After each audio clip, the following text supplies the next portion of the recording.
All right, hey guys, welcome to another episode of the Julian Castle Show. Today I got Isaiah Malonzo, and most people talk about wholesaling online and have never really built anything real. My guest today, Isaiah, he went from a troubled past and single digits in his bank account to making over $200,000 in his first 12 full months of wholesaling real estate. Now he teaches other people how to get their first deal in 90 days and helps them scale to $10,000 to $20,000 months, even sometimes $50,000 months. So we're going to unpack what he uses, what's his exact pipeline, his lead sources, and what his daily schedule is to go from nothing to get his first big month. And then we're going to dig into how he coaches students and what actually works in 2026. So we're going to find out where beginners lie to themselves. So if you're stuck watching wholesale videos and you haven't closed the deal yet, this is the one you take notes on. So what's up? Isaiah, appreciate you being here, man. Yeah, I appreciate you having me, bro. Awesome. Yeah, Thank man. you. So so let's see. So for someone who's never seen your stuff before, how do you introduce yourself today? Someone who's never seen myself before. Well, it depends on who they are, why they're coming to me, and why I met them. But I have I have a story, I guess. I'm 29 years old. I turned 30 this September. I'm saying goodbye to my 20s. But I really didn't start my life until I was 24 years old. Yeah, pretty much my background is everything before 24. I was in and out of jail, addicted to drugs, degenerate, chasing, validation and attention, no love, looking for love in all the wrong places, a bunch of stuff, away from God. And when I was 24, I was in jail for the last time. I had hit rock bottom, full of shame. Mhm. At the time, I had a girlfriend who I was with her for like 3 years. And then when I went to jail, she had left me for my like best friend. And so that just made the rock bottom so much worse. So, Wow. but if it Yeah. wasn't for all that, and I've moved on from that and I forgave all them. But if it wasn't for that, I wouldn't be where I'm at. I wouldn't be who I am. Hmm. But when I was 24 in jail, I just made the decision. I was like, I got to change. Like, if I don't change, I'm going to be here forever. Like, you Hmm. know? And so I made that decision. And I was facing 3 years in prison, right? I had to get shipped to an out of state prison because I was on probation, felony probation in another state. And uh, when I got arrested in Louisiana, I had violated that probation. So I had to face charges in Louisiana. And then I had to go get shipped to prison to do the 3 years. But by the grace of God, in a nutshell, I was released. The charges in Louisiana got dropped, and then they released me from jail. And Mississippi court called. They said, "Look, I don't know what happened, why they released you, but if you even get a parking ticket, you're coming back here." So yeah, and I made a promise to God and everything that I was just gonna become the best version of myself. So shortly after that, I turned 25. I lived at my mom's house for the next 2 years. And around September of 2021, that's when I got into wholesale real estate. I quit my 9 to 5, quit everything. I just went all in on wholesale real estate. But I was still living with my mom, and I was a complete beginner. So, it took me 6 months, 6.5 months to get my first deal. Once I Yeah. got that deal, it took me another 4 months after that to get my second deal. The first deal was for $7,000. The Hmm. second deal was for $4,000. Took me another 3 months after that to get another one. I think it was just like $3,000. And then the fourth deal, that took another like 5 months, and that was only $2,500. But I Hmm. took that, and then I took that little $2,500 that I have, and like I probably had like 5,000 more dollars. Not even that. I'm lying. Like 3,000 other dollars, and I moved out to Houston. That's when I went all in on wholesale real estate, and Nice. uh, yeah, that's when I made the $200,000. But the thing is, I didn't make any money for the first 3 months. Right? Hmm. I was still figuring it out. When I got my first wholesale deal, it was from Zillow for sale by owner, but I think two of the deals was from like pulling lists and like calling them with my phone. So, or like maybe, yeah, one or two of the deals. But once I went to Houston, that's when I figured out the power of Zillow for sale by owner. Um, took me 3 months. I closed one deal, $5,000. And that was in December of 2023. And then the next 2 months after that, I started making $20,000 a month, every single month from Zillow for sale by owner. And then around April, I made $100,000, and that was from text blasting. Once I made that, I still had my pipeline full. I moved out to Dallas, kept running it up, didn't stop, and then I closed another $100,000 deal. And soon after that, I came out here to Scottsdale, Arizona, just to become a better leader, better man, and coach more people. Yeah, That's amazing. that's how I introduced myself. Wow. That's incredible. So how did wholesaling get in your radar though? Like, what were you doing for work at that time? Like, So how I found out about wholesale real estate is kind of funny. At the time, I was like, so when I got straight out of jail, I immediately got a job because I was just focused on like, I have to do something. I can't be a criminal anymore, and I have to find out how to make money legally. In the past, I didn't understand how people could make so much money legally. It just didn't make sense to me. It didn't compute to my brain. yeah. But I dedicated myself to figuring it out. So I immediately got a job. I had two jobs. I had one job, it was a moving company. And then the second job was cutting grass. I had cut grass for like my whole life, like weed eating and stuff, working, for other people. So I had those two jobs. And I was still trying to be a rapper at the time too. Nice. But yeah, around end of August, beginning of September, I just got tired of it. I tried drop shipping, right? I actually tried drop shipping before I went to jail. I kept doing it like after to try something, but it takes money to make money in drop shipping, like a lot of money, not too much, but more than I had. But so I just couldn't do it. Well, anyways, this 19-year-old from Instagram, his name was Tyler, 19-year-old kid, he kind of like showed that he was kind of living a lifestyle or whatever. He said, I can make money, blah, blah, blah, for free. I was like, okay, well, look, I'm just trying to find a way to make money. So he kind of gave me the rundown. It was $350 to join his Discord. And I was like, just give me the rundown. He gave me kind of the rundown. He was like, find this house, you get it for this much, sell it for that much. I was like, okay, all right, I guess that seems all right. Anyways, I quit my 9 to 5s, by the way, because they were disrespectful. It was too hot. It was too much. And I just said, I got to figure something out. Gave myself a year to figure something out. But I paid him the $350. And like the first time I made a cold call, right? He showed me the little business model, but the first time I made a cold call, it clicked. Something clicked in my brain. And I was like, this is what I want to do. It's not that it was wholesale real estate. It was sales. I was like, this is what I want to do. And I remember that lady, the first person I called, it was actually the first contract I ever got.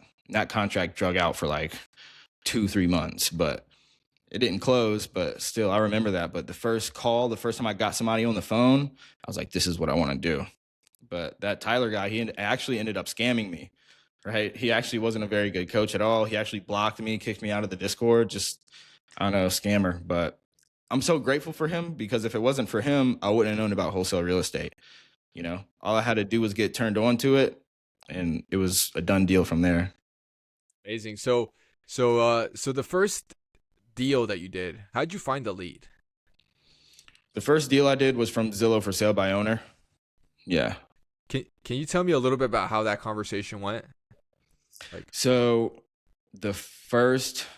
I seen it. It was in my hometown. So I'm from Slidell, Louisiana. It's a little town about 30 minutes out from New Orleans, Yeah. Louisiana. And, when you're finding deals, I didn't know if I should do my backyard market or out of state virtual. I was kind of hesitant to do virtual because I guess I didn't have the confidence. But it's like I knew houses around here, and I was going on appointments. So I was driving to houses, meeting people, looking at their house in person, and then like negotiating with them like that. But I saw this one house, and it was literally like down the street, like a 5-minute walk from where I grew up, like my house. And I looked at it. I looked at the price, and I was like, hold on, that's a deal, right? Because I just knew that neighborhood. Yeah. I was like, hold on, that's a deal. Hold on. Uh-huh. Called them. They never answered, ever. I was blowing up their phone every single day, never answered the phone. But I was like, I know this is a deal. And I think it was like 3, 4, 5 days of them not answering the phone. I was texting them too. I think they sent one text back, but it was like, I think it was like gibberish or something, not really important, but they never texted back after that. Hmm.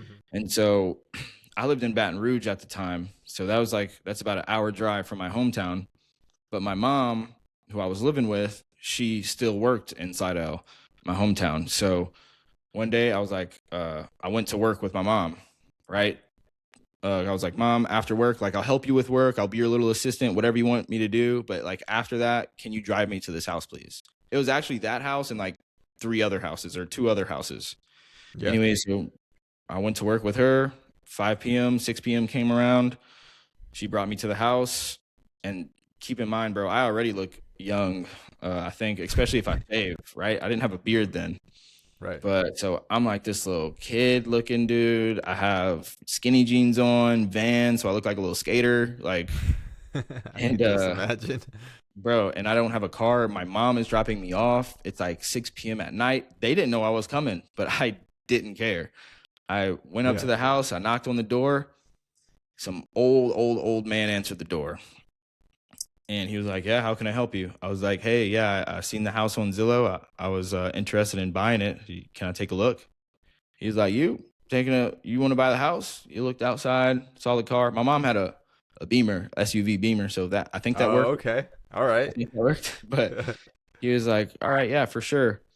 So this dude's skepticism was like on 10. Like, he did not trust me. He kept questioning me, like, "Sure, you got the money?" But keep in mind, I had been doing this for like 5.5, 6 months by the time I got to him. I had like Right. 9 other contracts fall through. I talked to hundreds of people already, watched all the Jerry Norton videos. I learned everything. So even though he was questioning me and his skepticism was high, I knew how to talk. I knew the language of real estate, and I knew how to sound like I know what I'm talking about, because I didn't know what I was talking about to a degree. Yeah. So every time bro, I was hitting him with all of it. Every time I would watch a Jerry Norton video, I would write down what he was saying, practice it, So I think the fact that I knew what I was talking about and I sounded confident, it didn't bother me.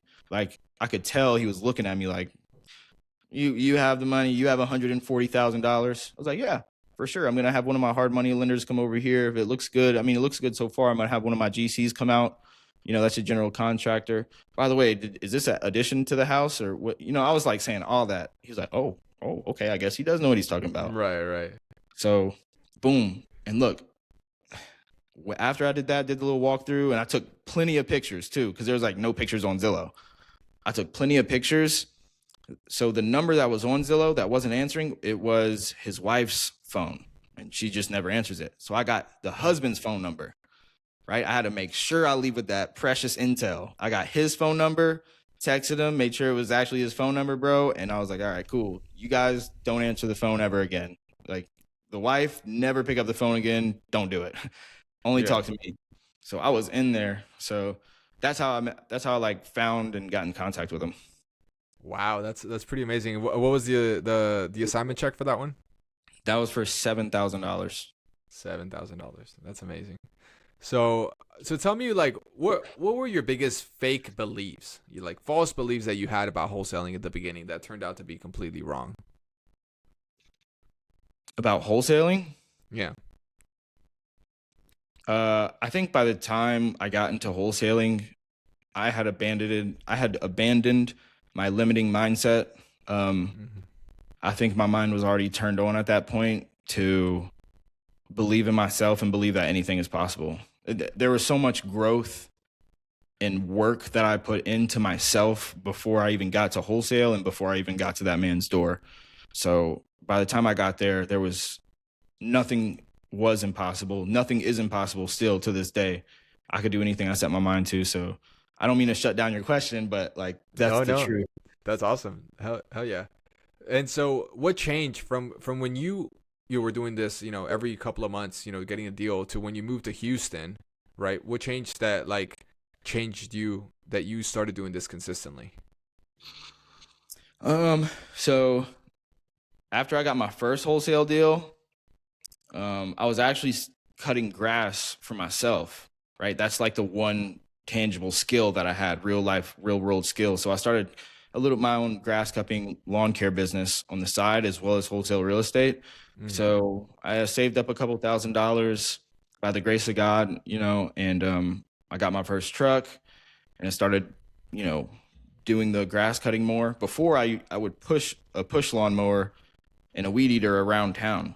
Like I had no car, but once I got a car, so I say all that to say, like, I got a little distracted from wholesale. That's why it took me another 4 months to get another deal. And then I got a little complacent too. Like I had the money, I had a car, I was in better shape, I wasn't as ugly as before. And Mm. so a little big headed.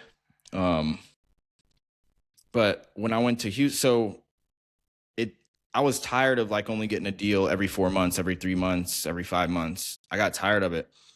And by the time, I got that fourth deal, and that fourth deal is a crazy story. We don't have to get into it here, but like they could check it out on my YouTube channel. That was a crazy story getting that fourth one. But by the time all that happened, I could feel myself, I was hanging out back in my hometown like almost every day, and I could feel myself slipping back into like old patterns and old habits. And I was like, I got to get out. I have to get out of Louisiana. I have to get out of my hometown. I got to do something. I got to chase my dreams. I got to go all in. And so it was kind of like out of desperation and for a higher calling. And so when I went to Houston, I rented out this room in this house. It was like 7 rooms in the house. My room was just like a little addition to the house. And I said, I'm not going to leave this room. I'm not going to leave this house until I make $100,000. Well, that could be one of the limiting beliefs. I could have put $1 million on it, and I think I would have made $1 million if I set my mind to that. But I was stuck, and I was hung up on $100,000 because I never had $100,000 before, ever. Yeah. So, but that's what I set my mind to, and so I was just way more dedicated. So I barely had any money for food. I paid my rent like 5 months in advance. It was like $900 a month, and I had to make the money or else I was on the street, because getting a 9 to 5 again was not an option. It wasn't in my realm of possibilities. It was either I do it or I die. And I didn't plan on dying, so I did it. So, yeah, I had 5 months to make it happen. And like I said, by the third month, like the end of the third month is really when I made my first $5,000 check. So that kept me afloat for a little bit.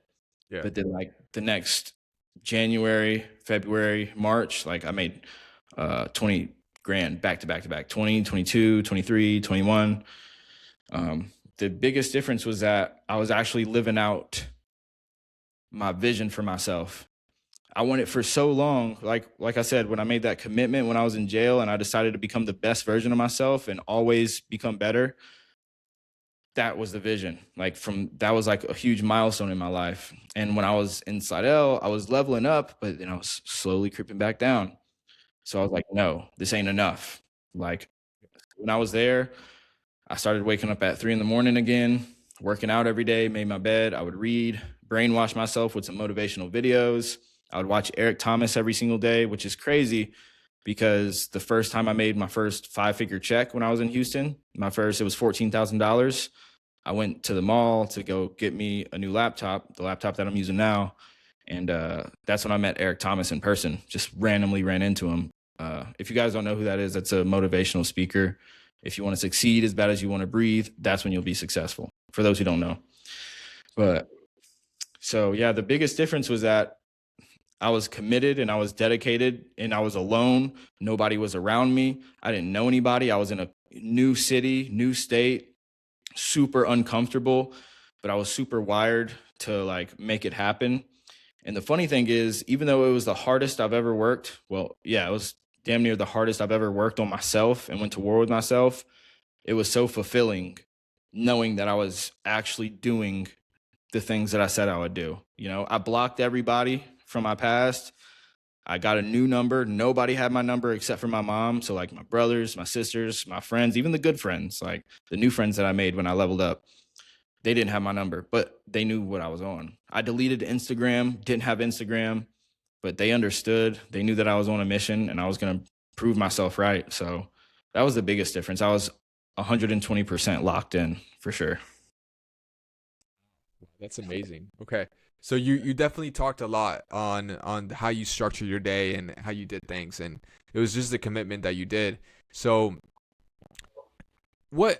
so what does it look like when you start doing $20,000 a month, from for Zillow for sale by owner? Like, do you have this the routine, or like what can you share with us that like enabled you or made you get that? You know what I mean? Yeah, for sure. So when I first went out there to Houston, it was all wholesale. I'm like, I'm gonna figure this out. So the first thing I had was a dialer. I had Mm-hmm. batch dialer, and Mm-hmm. then I had lists. Um, I would pull those lists off a prop stream or something. I would skip trace them, and I would just call those lists. So at first, I was just sitting on a dialer all day, every day, asking people if they want to sell their house. I kept doing that, and I was talking to a lot of people, but I was cold calling. Like you had to talk to like 1,000 people just to get somebody who said, "Yeah, maybe I'll sell my house," you Mm-hmm. know. And I was tracking everything. So I had a goal of what I was going to do for the month, reverse engineered that to every week and then to every day. I forget what it was. I think it was like 500 conversations a day or something, or 500 connects a day from the dialer, something like that. And then like a certain amount of offers. I can't remember, but the number was high. Yeah. And so after the first 30 days, I didn't make any money. And I maybe had one or two contracts, but they weren't that good. And so every 30 days, I would iterate, what I was doing, right? That was the plan. Plan, execute, iterate. So I'd make a plan for 30 days, execute the plan, the 30 days, and then iterate whatever needed to be changed, whatever the results were. And so for the first 30 days, I was like, nothing. But okay, we'll keep going. I stuck to the plan. And so I did it for another 30 days. It was really nothing. Um, but somewhere in there, it kind of dawned on me. I was like, hey, I got my first like 2, 3 deals from Zillow for sale by owner. Why don't I mix that in a little bit?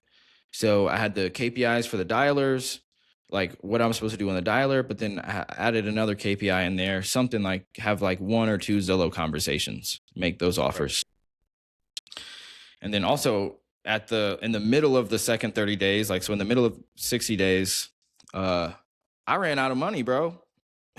I barely had any money for food, Yeah. so I was like, I can't do this. So, but then also I looked at the results and I saw that I had maybe three contracts max from the dialer, and I ended up getting like 5 contracts from Zillow. And I was like, I had to like look at it and had to really honestly ask myself, like, it looks like Zillow's working.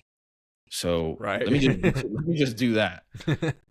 And it was a big hit to my ego because my KPIs with for the dialer were like a lot of conversations, a lot of things, a lot of blah blah blah, blah, huge numbers. But I was like, you know what?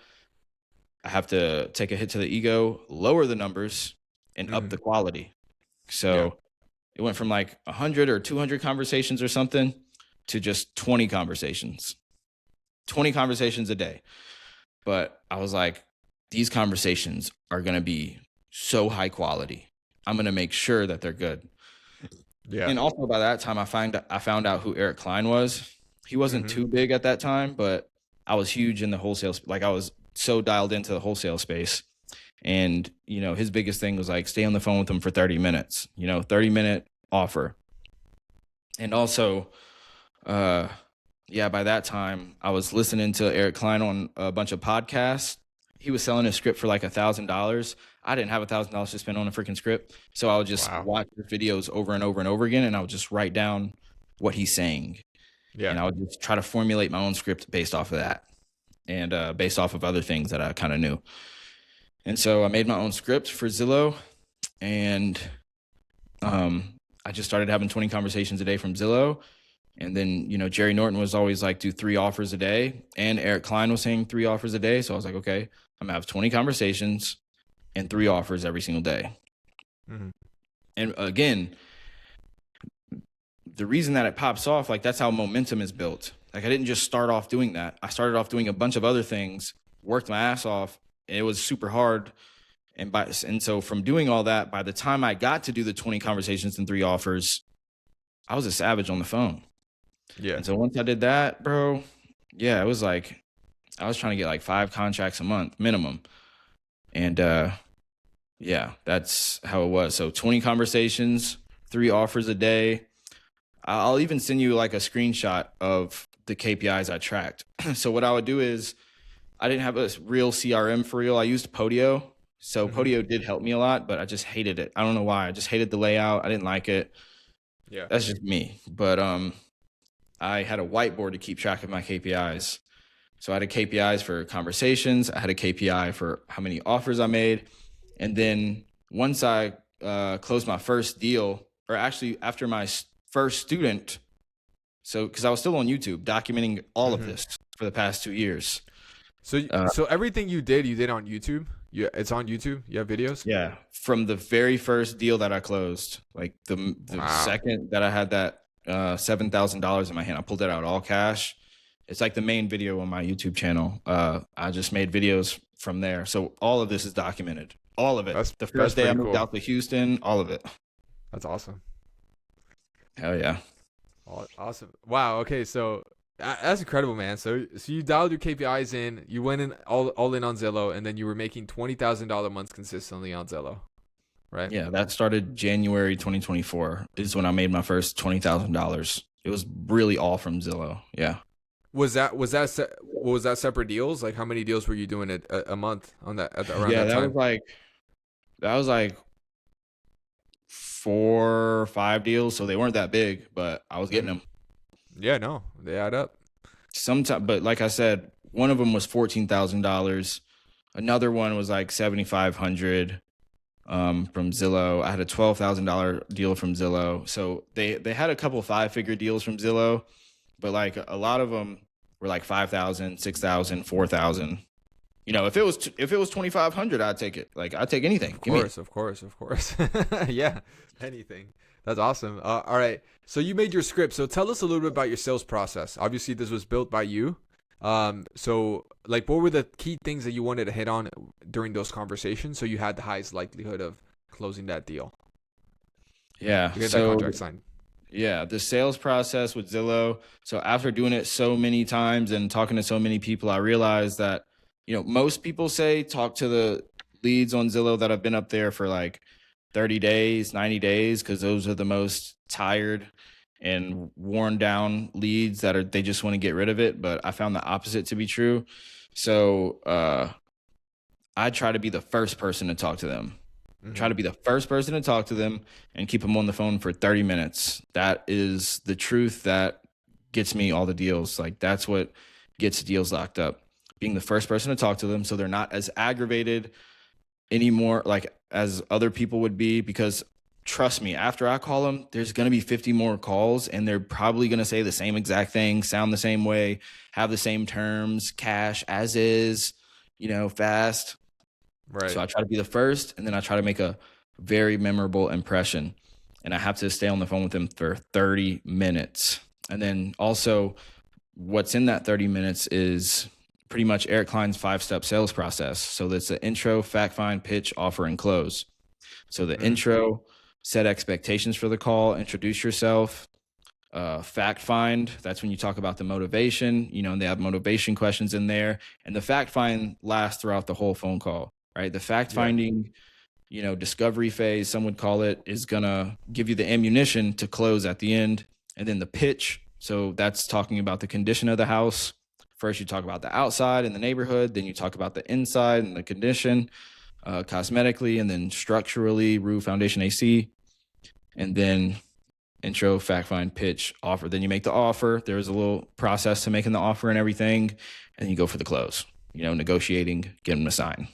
Nice, nice. Do you do the underwriter or do you have? So when I was first starting, yeah, every time, that's what I did. It wasn't as saturated back then. Now it's a little saturated, but still, if you have underwriters, you have underwriters. Yeah, I have underwriters. But now I just say my partner, my business partner, Ian, or yeah, I'll use Ian's name or other people from my team. I'll use their names. Be like, all right, I'm going to pass this off to Danny. Danny's going to be the one to look at it. Yeah, let me talk to Ian. He's actually the manager. Or he's the head underwriter. So let me talk to him, things like that, instead of just saying my underwriters. Oh, nice. So you make it more personable. Yeah. And right now your team is do you have a team or you're solo? Oh, I have a team for sure. Yeah. How many people you have on your team? So I got one dispo, one acquisition manager, one follow-up specialist, and then my executive assistant is coming back. So right now it's me and 3 other people, but I'm about to have my executive assistant start the beginning of March. Amazing. And with that team right now, what are you generating a month? So on average, right now we're just doing Zillow still, so it's $20,000 a month. A lot of months are more than that, but on average, if you spread it out, it's really about $25,000 a month. A good month, I only had $200,000 months, but $200,000 months? Yeah, just $200,000 months. Yeah, that's pretty big. Yeah, that's like what you do in a year in just two. Yeah, but I'm saying like the minimum baseline is $20,000, $25,000. Other than that, it's like 50,000. So it's like it fluctuates between 50 and 20. So 20, 50, 20, 50, and then there's like $170,000 month, and then the $200,000 months. Okay, let's talk about the $200,000 months. How'd you get those? So when I was in Houston, and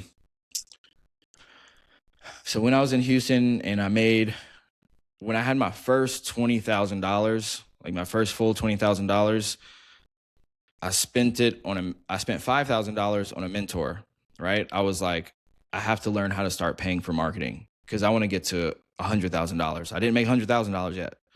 Right. So, I met this one guy. His name is Vince Chamoga. I interviewed him a lot of times on my YouTube channel. He's like one of my very good friends now. I could call him up whenever. Literally, he's my best friend for real. And Nice.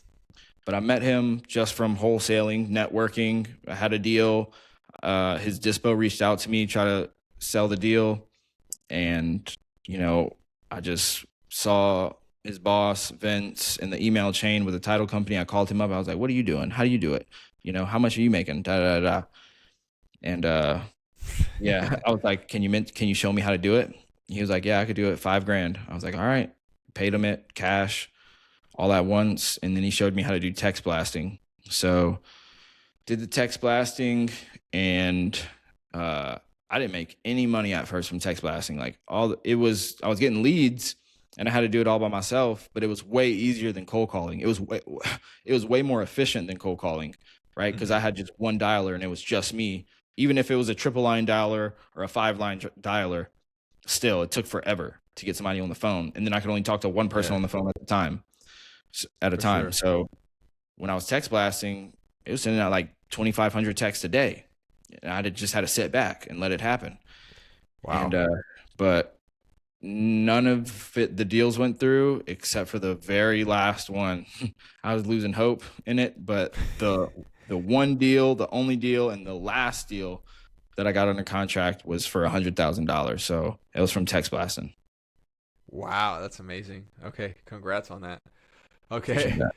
So, cool. Well, let's talk about a little bit about the wholesaling operating system. Obviously with the team now, you're a little bit more dialed in, right? And so even before you had the KPIs, as well. So can you map out like what your pipeline looks like from like a stranger to like a closed deal to someone that's listening, so that they understand what the stages are and the conversion, like what should happen throughout each stage at each step? Yeah, for sure.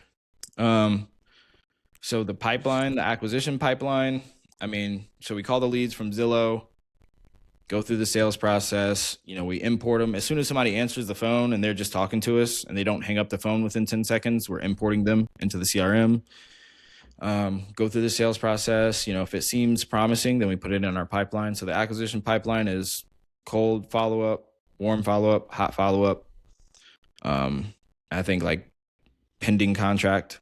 And then after that, after they sign, it goes to the disposition pipeline. So that's signed under contract, pending welcome call.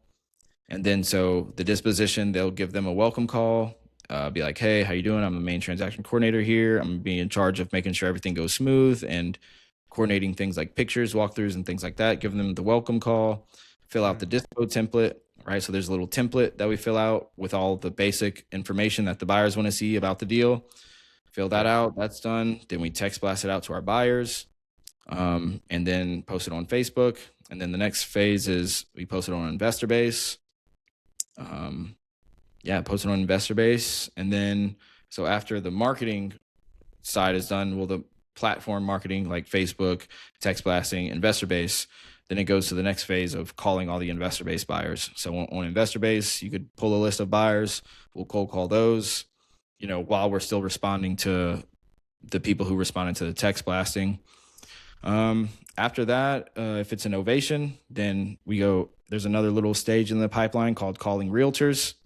If we don't already have a realtor for it, typically if we get a deal and it's in our market, like we already have a realtor that we just shoot it to, they put it on the MLS. Then after that, it's active MLS listing. Then after that, it's buyer signed, then EMD deposited, then deal closed. Nice. Okay. So how are you doing the novations if they're for sale by owner? You just take them from for sale by owner and you list them on the market? So when we're doing Zillow for sale by owner, it just depends.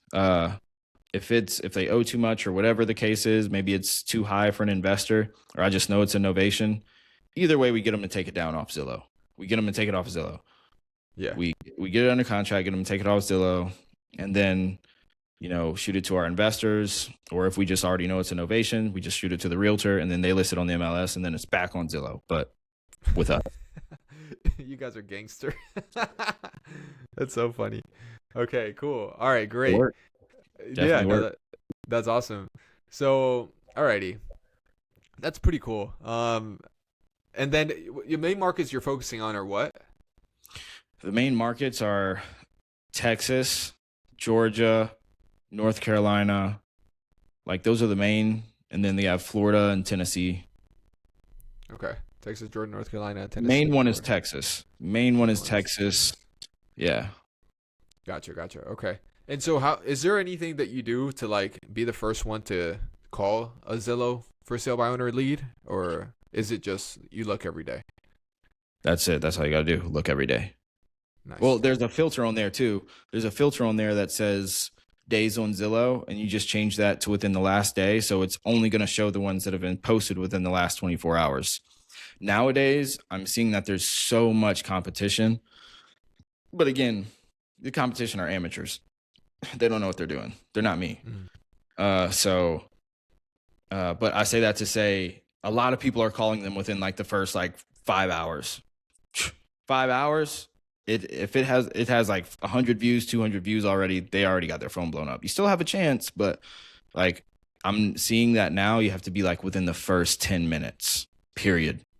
Wow, that's incredible. Yeah.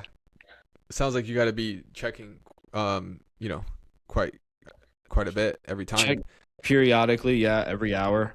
If you're doing this just from Zillow for sale by owner, check periodically every hour. We have a lot of leads in our CRM. So we're getting a lot of follow-up leads that are turning into contracts now. Maybe they weren't able to sell before, or they were locked up with somebody else and it fell through. So going through our CRM, going through the lists that we have in the CRM and just following up with them, that's how we're getting a lot of contracts. The fortune is in the follow-up. Nice. Cool. Do you have any like text blasts you do to your follow-ups, or is it just you dial them and then you just hit them and then talk to them again? Yeah, we have some drip campaigns that we send out, whether that's to wholesalers in our CRM, asking them if they have a deal, or whether it's, a cold follow-up drip campaign. So like cold leads, send them a drip campaign. Yeah, we got all the drip campaigns. Yeah, text blast. What are some texts you can give people that are like good ones they can shoot out to like maybe a list of leads that they have, to have people raise their hands to see if they're still interested in selling? So they can like get new back. leads or old leads? Old leads. Old leads, be like something like, hey, you know, seller name, it's Isaiah, or person's name. Just wanted to follow up with you about the property on 123 Main Street and seeing if you still had plans to sell. It could be as simple as that, like literally. Nice. Or Yeah. sometimes you could be a little more personable, but those you would have to like type out. But as far as a drip campaign, a text template, something like that is simple enough. And then you just follow up with like, maybe like 10 other texts after that for the people who don't respond, right? So you send the first blast out of texts, it'll get a certain amount of people to raise their hand, but then there'll be the other people who didn't respond. So for those people, it's a drip sequence, a drip campaign. So they keep getting the text. So it'll be like, hey, seller name, Isaiah again, sorry to bug you. I know you said that you were trying to sell 123 Main Street. I was just reaching out to see if you still had plans to sell it. I'm still interested, or something like that, and then Nice. like 10 other texts, basically different variations of that. Nice. Keep it simple. Okay. So what does your KPIs look like right now for your daily acquisition? You know. Uh, It's 3 hours of talk time, three script offers, three 30-minute script offers. So we don't count it as an offer if it's not 30 minutes. mm, Some people don't agree with that. Some people will count an offer if it's 20 minutes, but keeping it 30 minutes, that's just what I've known from my experience to give you the highest likelihood to close them. yeah. So three 30-minute script offers. If it's a follow-up offer, so if it's a lead that we have in the CRM already, it could be 20 minutes. Yeah. You're not going through the entire whole discovery phase again. You know what's up. Just build rapport with them for 20 minutes. So three 30-minute script offers, 70 dials minimum, 3 hours of talk time. That's it. And try to get, 1 to 2 opportunities a day. And an opportunity is basically just somebody that you put into your pipeline. Got it. So like a new lead, basically. No, not a new No. lead, just an opportunity. So say it's an old lead, Oh, right? okay. And they weren't ready to sell before. Now they are, and the price looks good. Well, that's an opportunity. I'm going to put it in my pipeline. Gotcha. So they go from like follow up to like you guys are making an offer or setting an appointment or something. hmm Gotcha. Cool. Okay. Great. So okay, so you talked a little bit about your dispositions, process, because obviously you can get a contract, but if you can't sell them, you would still go broke. Um, so for the leads that you have, in your dispo system, you text blast. How do you get those buyers in there? Like, how do you essentially build your buyers list? I mean, there's a plethora of ways, but one of the ways, like I said, is investor base. You could Mm, cold call new buyers. At the end of the day, it's still cold calling, so it's going to take a lot of dials. mm, But how I started out getting buyers is from Facebook groups, Facebook Marketplace. Post your deal on there, they'll respond, and then networking. So you connect with other wholesalers. As long as you have deals, you have value to bring to the table, you have contracts, you shopping it out. You're like, okay, I'm showing my buyer. And if they do get their buyer to sign, a lot of times I'm pushing to know their buyer's information. Like, who is this buyer? Yeah, right. I'll be put in some situation. Typically people are like, protective of their buyers, especially if they're like a experienced wholesaler. Yeah. Like they know how to protect themselves. But I'm not saying that it's, I'm stealing something, but Hey, but yeah. but if you form a relationship with people long enough, you'll network and you'll get to know the people that they know. That's how I met my mentor. That's how I met a lot of the buyers. A lot of the buyers that I know, like a lot of them are my friends, and I wouldn't have known them if it wasn't for connecting with the people that I knew before them, who knew them before me. And so a lot of times they'll introduce you. They'll be like, "Hey, this is my guy, Rick," or whatever. He's a really good guy. He's a buyer, and you get to know Rick, and then Rick knows like three other buyers. He's like, you know what, this ain't a deal for me, but I can shoot it to these guys. I'll give you their information as well. A lot of it is just networking. Gotcha. That's super cool. So now tell me, what are the red flags on a deal that tell you like we priced this wrong? This is going to be hard to dispo, so that you don't spend a week, or you guys don't waste a week, just trying to dispo something that's not going to move. The buyers tell us it's not a deal. Okay. That's it. Look, the motto over here is fuck it, lock it up. Look, a lot of people don't agree with that, but I'm gonna be honest. Especially when we're in new markets that we've never been in before, like we'll look at the comps, and I guess the rule of thumb is like if it's a maybe, like it seems like something's there. Like, yeah, I mean, I think so. I mean, this is like one bad comp, but that's just one bad comp. They got four other comps over here that show like, hey, this is a high ARV. He said it doesn't need too much work, but we don't know any buyers. Like, that's a maybe. Lock it up. We'll take the opportunity. Just set the clear expectations with the seller. Set clear expectations with the seller. Be like, hey, we'll do this price. Again, like if they're not budging and it's just still like, I don't know, we'll do it, but contingent upon, we go to the house and nothing crazy is going on with the house and it doesn't need more work than you say it needs and everything in the pictures is accurate. We'll move forward at this price. We'll send somebody out there within a week or two to check it out. And yeah, so it's just set clear expectations with the seller.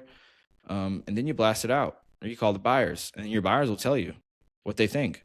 And then with that information that the buyers gave you, you go back to the seller and you'd be like, A, B, and C, this is what it is. This is why. And you go for the price, you go for the price drop or you go for the cancel. Gotcha. Now, let me ask you, how do you build rapport with the buyer so that they're able to divulge their highest and best number so that they can actually work with you, and get a deal done? Yeah, that's a great question because building rapport with a seller and building rapport with a buyer are two completely different things. So if you have a buyer on the phone and he's like a real buyer, he's buying a lot of deals and he's spending a lot of money, he's going to try to it's hard to keep them on the phone. It's so much harder to keep them on the phone versus a seller. A seller who, they haven't got their phone blown up yet, you can they'll talk to you. They'll have a conversation. They'll talk about their life. You'll share a few laughs with them. A buyer, you get them on the phone. Hey, I got this deal. You're like, all right, send me the details. I'll talk to you later. Send me the details. Yeah. I'll check it out. And so for a buyer, you just have to know how to pique their interest immediately and get them interested. Once they're interested, like once they're, whatever spidey senses are tingled or tickled or whatever, then they'll take the time to stay with you on the phone. And you could have them look at the deal immediately while you're on the phone with them. So especially when you're cold calling buyers, if they're a buyer, they'll tell you, yeah, I buy in this area. What you got? All right, send me the link. I'll look at it. I'll send you pictures. So I have a script. I could pull it up, but it's basically if I'm cold calling a buyer, I say, Hey, Julian, sorry to blow your phone up. This is Isaiah. I was just calling to see, are you still buying deals over in Orlando? I just got this deal over there, 3-bed, 2-bath, 1,400 square feet. I'm asking like $100,000 for it. I just didn't know if you're still buying deals over there. So that'll immediately pique their interest. I'd be like, oh yeah, all right, send me what you got. So once they say send you, that's a trap. Don't send them it. You'd be like, well, I could just tell you about it right now. I mean, do you even buy in that area though? So like diverting it from like where they want it to go. It's right. Very key to always, whether you're on the phone with a buyer or a seller, always have full control of the conversation. Don't let them direct where the conversation is going to go, because if you let them direct where the conversation is going to go, the buyer's going to hang up on you. The seller's going to hang up on you. The seller's going to tell you, I need to think about it or something like that. So trying to divert it and try to get more information out of them. The interest is piqued. You have to pique the interest with the buyer within like the first 4 to 5 seconds. Yeah. And then, you could do that also with saying the ARV. I'm asking $100,000 for it. ARV is about 310. It's over in this neighborhood. Are you familiar with that neighborhood? Like, oh yeah, I do know that neighborhood. What part of the neighborhood? I just buy this, They got like 3 comps over there. And so while I'm doing that, another thing that I do is I do text them the information, but I don't tell them that I texted them it yet. Right. I tell them that like after I spent a little bit of time with them and I know if they're a serious buyer or not, because if you just text them the information, they'll be like, all right, I'll look at it. I'll call you back. So talk about the deal first and like see like how many deals are you buying, and like, do you buy in that area? The price is negotiable. Maybe you could say something like that, whatever. and get to know them a little bit. And then in the middle of the conversation, without them knowing, I already sent the text. So like by the time I'm done talking about whatever, because the text takes about, for my CRM, it takes like 10 seconds for it to deliver to them. So if I like say, hey, I'm about to send you this text, let me know if you get it. It should get it within 10 seconds or whatever. They'll be like, all right, well, I'll let you know if I get it. I'll call you back if I get it. Or I'll it's just like, They're so like, no, click on it. yeah. So when I'm done with that, I'll be like, did you get that text that I sent you, by the way? Be like, yeah, I got it. Can you click that link? Even if they say, all right, I'll take a look at it, be like, real quick before I let you go, can you make sure that the link works? And click that link. It has the pictures and everything in it. Sometimes it doesn't work. So I just want to make sure like, yeah, it actually works. If not, I'll have to send it again. But just let me know if you can see the pictures, like real quick, something like that. Right. Of course I know the link works, but click it, you know? Yeah, that's cool. Yeah, that makes sense. Cool. Yeah. So it's building rapport is those golden moments with them. Trying to get them to build rapport on the phone. So you know you Yeah.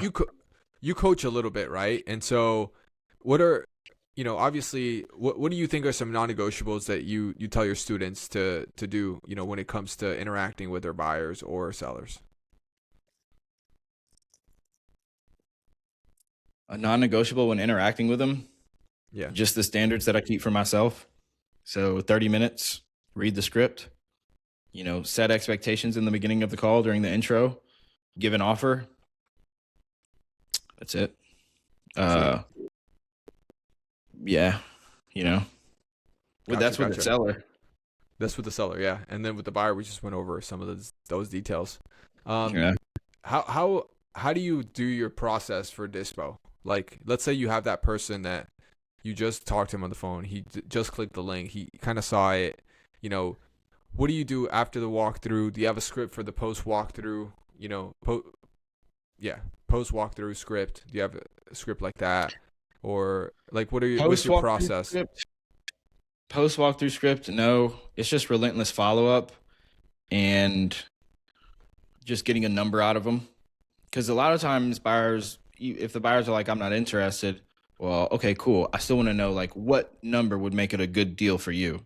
I'll Right. I'll pull a number out of them just so I could Yeah. see, and I'll do that for every buyer that goes to walk through. So pulling a number out of them. There's no script though. It's just like key things that I have to get done, like check boxes. Make sure you get a number out of them. If they get a walkthrough, sometimes I'll get the buyer to take pictures for me if I don't have pictures. But most of the time I'll hire a photographer. Post walkthrough, just getting a number out of them if they don't have a number. But if they do have a number, well, then that's when you got to negotiate. They're going to say this, they're going to say that. And I'm going to be like, well, look at this. That's where you like try to show them why it's a good deal. Show them the comps, other things that you have like that. And either way, whatever number that you get them up to or whatever, now you got to get like 3 other offers, at least 3 offers to every deal. And then wherever the offers are at, you either get a price reduction or you like it up or lock it up. Nice. Cool. So that's awesome. So let me ask you this: why do you just start teaching? Versus just stacking your own deals. At this point. So when I got scammed from that guy Tyler and in his Discord, I met some good people in there, and that kind of inspired me. But also, when I was on drugs back then and I was like a degenerate and my life was like in shambles or whatever, people came up to me. Like, there's a lot of stories in my life and a lot of miracles in my life that happened, but a lot of pastors, even when I didn't believe in God, like certain people, even like random people off the streets who I'd never even talked to, didn't say a word to them, they'd be like, hey, you have a calling. Like, you're going to speak to a younger generation. You're going to speak to God's people and you're going to lead them, and things like that happened over my life. And you know, and then the Discord that I joined, that kind of inspired me. The community that I was in, I was like, I want a community like this. This is awesome. Like having people to like just network with who are like-minded and want to better their lives and want to get into real estate, whatever, want to be entrepreneurs. And then I had my YouTube channel also. And so honestly, people were begging me to coach them anyways. Like from my YouTube before I started doing it, they were like, can you show me? Can you show me? Can you show me? And so I was doing it for free for a long time. But then I saw quickly that people don't value it if it's for free.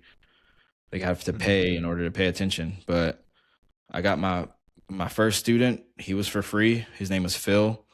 Um, he's the first person who I helped, who he took it so serious, and he closed the deal within after me coaching him. I forget. I think it was like 60, no, like 40 days or something. He closed his first wholesale deal after spending like $15,000 on other courses and stuff. He just got with me for free. I guided him. He was like, bro, you know what you're doing. Show me. I was like, here, this is what you do. Stop paying all that other stuff and do this. And he closed the deal within like 45 days. And yeah, after that, I didn't want to start coaching until I helped at least one person actually close a deal. He closed that deal. I was like, all right, I'm going to do it. So it was December 1st, 2023, when I opened up my own Discord, and I just kind of went from there. I charged $10 for everybody to join. And those first students are super successful now. Like I remember a lot of them. And one of them is my acquisition manager. He's still with me to this day. Nice. That's awesome. You still running that Discord? It's still open for Yeah. people. Yeah, it's totally, it's free. So anybody wants to join, it's free. The community is free. Student chat in there so you could network with people, put your deals in there. You could DM me on there. I'm in there most days. So I go live on YouTube every day, calling Zillow for sale by owner. So y'all could watch me call the Zillow leads every single day from YouTube. And then sometimes I'll be in the public channel, the voice channel chat in the Discord. And so Right. they'll see me do it live from my computer, and like they'll actually see me on Zillow, see the property I'm looking at, me competent and everything. So yeah, I still have that. Nice, nice. And so, what's the plug? How can people go see it? What's the name of it? Where can they check it out? It's called Wholesale Mastermind. Uh, it's like, yeah, it's called Wholesaling Mastermind. I could give you a link. I don't Sweet. really know how for people to join other than clicking a link. That's cool. That's fine. All right. Sweet man. So that's pretty good. Now I know that helping people is important to you, but obviously you've been able to achieve your success with mindset and discipline, and obviously there's some dark parts about it. So like, a lot of your content, I guess it's you put in, it's like you talk about your darkest chapters, and then you show your personality on it. And so for you, what has been the most beneficial thing you've done, in order to get your mindset right, and your discipline to be able to achieve these things which you've, manifested into life? Uh, Jocko Willing has a thing called extreme ownership. He has a book called Extreme Ownership. But Hmm. taking accountability, taking extreme ownership and extreme responsibility, everything is my fault. Andrew Tate uses an analogy or a metaphor or whatever. He talks about, if you planned a picnic on a certain day and you check the weather stats and it was all good and you go out there and it's raining, it's still your fault. So like even when it's not your fault, it's still your fault. Another analogy that I think Eric Thomas used was, if you're at a red light, 3 a.m, nobody's around, you're sober, you're abiding by the traffic laws and traffic lights, and then a drunk person rear ends you, it's still your fault. So the mindset behind that is, if it's not your fault, like if you tell yourself it's not your fault, well, then you're giving that power away to somebody else. So you have to, even if it's not your fault, you have to find a way to make it your fault. Take Hmm. accountability, because I was the exact opposite before. I always blamed everybody for my problems. I always blamed my family, my dad, my circumstances, my fake friends that I had, not having money, not being skilled enough. I blamed everything on the world. I blamed everything on other people, and I never took accountability. And I saw where that was heading. I was always in jail and on drugs and all that other stuff, completely degenerate. So not only did I have to just flip the script, I didn't want to be normal. I wanted to be this person that I had in my head, and really the person that I had in my head like 4 years ago is who I am today. And now I have this another version of myself that I'm trying to achieve. But in the beginning, I had to be the extreme opposite. Not only is it not other people's fault, right? It's not just, oh, that's just the way it is, I'll just do better. Or no, it's my fault. Everything's my fault. If they're getting mad at me, it's my fault. If I'm getting angry, it's my fault. If anybody can, make you angry or whatever, then that person has control over your emotions, So, and if anybody has any sort of control over any part of you, they have the power over you. And I remember feeling so powerless in jail, so powerless. The state and the jail, my life was in their hands. They could do whatever they wanted with me. There's another time when, I used to smoke cigarettes for 11 years, right? I stopped when I got out of jail, but I started vaping. I was like, okay, well, I'm not going to smoke cigarettes, but I'll start vaping. I remember going to the hospital one day, bro, because I just had a little pain in my chest. I feel, looking back at it, it wasn't that bad, but I was like, I don't know. Like, I'm paranoid. You ever like Google something and you're like, makes it seem way worse than it is? So it's like, I don't know what this is. Let me go to the hospital. I went to the hospital, bro. Normal, like primary care or whatever, like just normal little doctor, hey, what's wrong with my chest? They did like an MRE or whatever on me. They said, you're having a heart attack. I'm like, bro, no, I'm not. They're like, oh, let's do it again. They ran like 2 more MREs or whatever, had the little patches all over me with the cords. They're like, no, you're having a heart attack. I'm like, and this is when COVID's going around. Bro, this is when COVID's going around. So look, people are going to the hospital and just dying.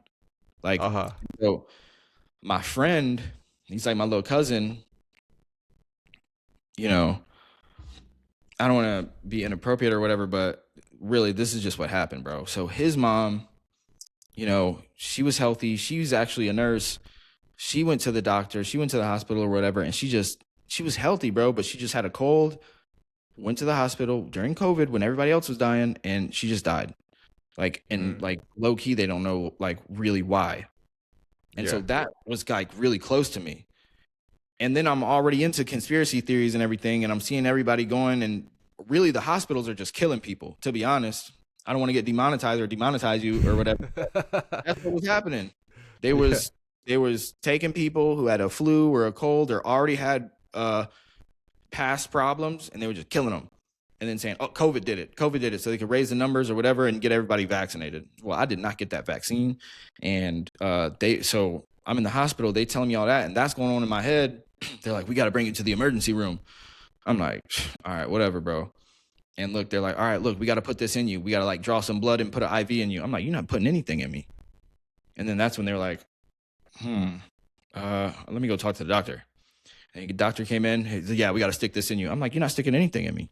You're like, okay, well, still got to go to the emergency room. I was like, all right, you can go to the emergency room, but y'all not putting anything in me. I'm not taking anything, and y'all not putting anything in me. Y'all not sticking anything in me. They're like, all right.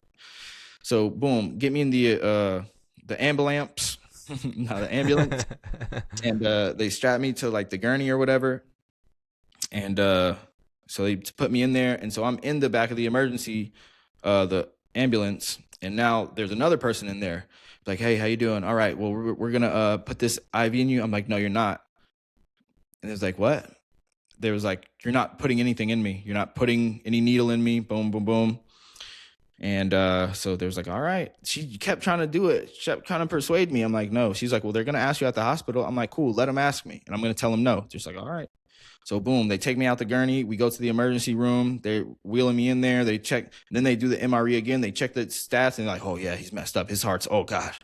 And I'm like, all right, bro, whatever. What are you feeling though? Nothing. I'm feeling normal. I just had a little bit of chest pain. I'm telling you. Okay. Like, I'm thinking like I have like some bacteria in my lungs or something, and I could take some antibiotics. They tripping. They tweaking right now. Okay. And so I'm in the emergency room. They're like, oh yeah, they do the stats again. Like, oh man, he's bad. All right, let's bring him into the room. Bring him into the room. They got 7 doctors around me. They're like scrambling. Okay, we got to do this. We got to do that. We got that. All right, you got the thing. All right, boom. All right, we're gonna give you this IV. I'm like, no, you're not. I stop everybody in their tracks, like, because I said, no, you're not doing that. And they just look at each other. They're like confused. Like, we have to do this in order to get you treatment. I'm like, you could give me treatment any way you want, but you're not sticking anything in my body. And they were like, well, we have to. It's just an IV. It's just, it's just saline or whatever, IV, blah, blah, blah. Maybe draw some blood or something. I don't know. But I was like, a needle is not going inside my body. It was like, oh, okay. So anyways, half the doctors leave, and then it's just like 2 serious doctors. And these doctors mean business. Like, they look the most serious. They're like the head honchos or whatever. And they're sitting there and they're trying to tell me, they're pressuring me pretty much, da da da da. And I'm just like, at this time, I'm not gonna lie, I'm a little like, part of me is like giving in, not really, but kind of me is like, it's wobbling. And so I'm like, oh God, because I've went through all this pressure and I kept saying no. But I'm like, let me call my mom. Let me just call my mom and ask for her guidance. And in the back of my head, I know my mom's going to be like, let him do that, boy. I know she was going to be like that. But I called her 3 times back to back. She didn't answer. Thank God she didn't answer. I don't know what those doctors are going to do to me, but she didn't answer. And so I was like, no, I'm not doing it. My mom didn't answer. They're like, well, we need to hurry up. And then so she gave me an ultimatum. She was like, if you don't let us do this, you could walk out of there and you could drop dead if you don't let us do this. And once she said that, I'm like, you're not about to threaten me. You're not about to scare me. You just said the wrong thing. That was not the way to convince me. You just lost the sale. So I was like, she was pissed. She was visibly pissed, the doctor. And she was like, you're going to go out there and you're going to drop dead. I was like, I guess so. We'll see. So I go out there. So they let me out. I walk my happy ass out the hospital. And from that day on, I realized how powerless I felt in there. Same thing within jail. I felt so powerless. Like, I had no control over what was going to happen. I did have a little bit of control, but like, if I would have they could have did whatever. They could have put whatever in my body. And I was like, and it's all because my dumbass kept vaping. And I was like, from here on out, I'm not going to vape anymore. And I'm going to take my health serious. That's when I did my body transformation and I started getting in shape. But the point is, I say all that to say, everything is my fault. Those doctors were about to kill me and it was my fault. Like, the judge was about to send me to prison and it was my fault. My ex left me for my best friend. It was my fault, right? I didn't it took me 6 months to close my first wholesale deal. It's my fault. But all the other positive things that are in my life, because I made it my fault, now I have control to make it however I want. I created my own reality. I have my own life. My life is kick ass. I'm so grateful for it. The people around me, the friends I have, the things that I have, the setup, this house, like the car, like, bro, it's awesome. And so I'm going to continue to create my reality, and it's just going to get better from here. But that is the number one thing. And then one more thing, I'm going to say it quick. Little mental model is everything is happening for you, not to you. Like, I was such a victim. I had such a victim mentality in the past.